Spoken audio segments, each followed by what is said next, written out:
দুপুরে খাওয়া দাওয়া করতে বসে পড়ি।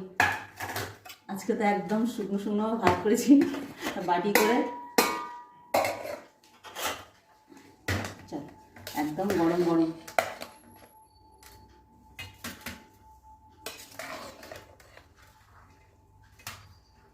বাবু উচ্ছে ভাতে খাবি তো তুই? লক্ষ্মী ছেলে আমার। অনেক দিন পর উচ্ছে ভাতে খাওয়া হচ্ছে। উচ্ছে তরকারি খাওয়া হয়, ভাজা খাওয়া হয়, কিন্তু সিদ্ধ হয়ে খাওয়া হয় না খুব একটা। আজকে কুমড়ো ভাতে, উচ্ছে ভাতে সব দিয়ে দিয়েছি।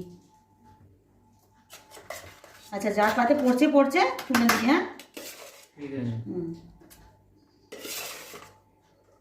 ছোট্ট ছোট্ট কচি কচি একটা উচ্ছে সবার পাতেই দিয়ে দিয়েছি, কম বেশি হয় না। উচ্ছে ভাতে খেতে আগে একদম চাইতো না আমার ছেলেরা, এখন তো তবু খায়, অনেকটাই শিখে গেছে। খায় না কেমন কোনো জিনিস নেই, সবই খায়।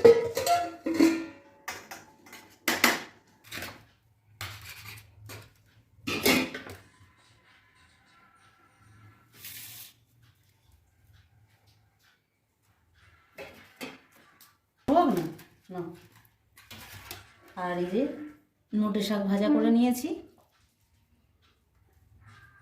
আর এই সবে নোটে শাকগুলো উঠছে তো এত ভালো লাগছে খেতে। আর এই যে এই ছোট পেঁয়াজ ছাড়িয়ে নিয়েছি,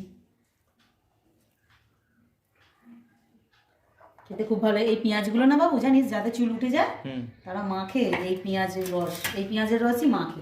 লোক বলে পেঁয়াজের রস মাখে, একটু বড় পেঁয়াজ যেগুলো সেগুলোও তো মাখে, বলে না বড় পেঁয়াজের রস মাখতে, এই পেঁয়াজের রস মাখতে। কিন্তু পেঁয়াজের রস বড়গুলো মাখলে হয়তো খুব একটা ভালো হয় না, কিন্তু এই ছোটো পেঁয়াজের রস খুব ভালো মাখা।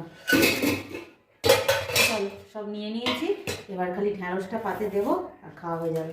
তো চলো খাওয়া দাওয়া করে নিই। আর বস